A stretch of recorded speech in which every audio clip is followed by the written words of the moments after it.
Hello guys, good morning. Today our tutorial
just click on the brush there.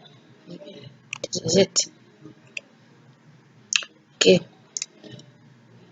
then after everything you decide to save, you come here, you click on save, you click on 3D project, come here, you enter the name, click on okay, let's say I'm clicking on 3D Pro. They just click on save and your item is saved. Then you can go back. Thank you for watching. We will update you on more videos on Paint 3D, and make sure you like and subscribe to my channel.